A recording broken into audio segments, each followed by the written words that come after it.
দামোদরের চরে উদ্ধার হওয়া বিশালাকার ধাতব বস্তু ঘিরে তীব্র চাঞ্চল্য ছড়ালো সোনামুখীর মনুইগ্রাম এলাকায়। স্থানীয়দের একাংশের ধারণা, উদ্ধার হওয়া বস্তুটি দ্বিতীয় বিশ্বযুদ্ধে ব্যবহৃত শেল হলেও হতে পারে।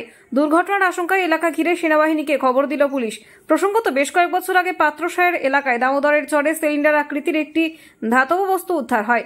সেই সময় সেনাবাহিনীকে খবর দেওয়া হলে সেনাকর্মীরা ঘটনাস্থলে গিয়ে ওই ধাতব বস্তুটিকে দ্বিতীয় বিশ্বযুদ্ধে ব্যবহৃত সেল হিসেবে চিহ্নিত করে তা নিষ্ক্রিয় করে। এবার সেই একই ধরনের ধাতব বস্তু মিলল সোনামুখী থানার মনুইগ্রাম সংলগ্ন দামোদরের চরে। জানা গেছে, এদিন স্থানীয় মানুষেরা নদীর চরে ওই ধাতব বস্তুটিকে দেখতে পান। ধাতব বস্তু উদ্ধারের ঘটনার কথা এলাকায় ছড়িয়ে পড়তেই অসংখ্য কৌতূহলী মানুষ ভিড় জমাতে শুরু করেন। পরবর্তীতে স্থানীয় সূত্রে খবর পেয়ে সোনামুখী থানার পুলিশ ঘটনাস্থলে পৌঁছায়। দুর্ঘটনার আশঙ্কায় তড়িঘড়ি বস্তুটিকে ঘিরে খবর দেওয়া হয় সেনাবাহিনীকে।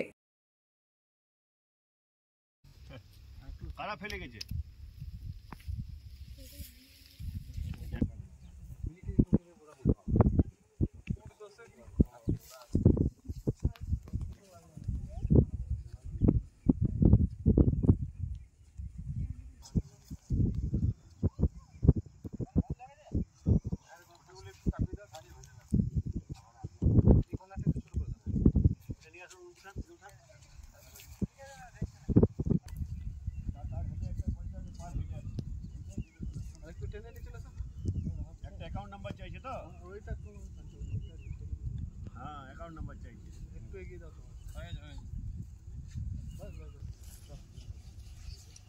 অ্যাকাউন্ট নাম্বার চাইছে ভালো কারো এটা দিয়ে দেন না হ্যাঁ কারো এটা দিয়ে দেন হ্যাঁ আগে একবার সেই ইয়েতে পেয়েছিল না শাসনি এই তো হয়ে গেল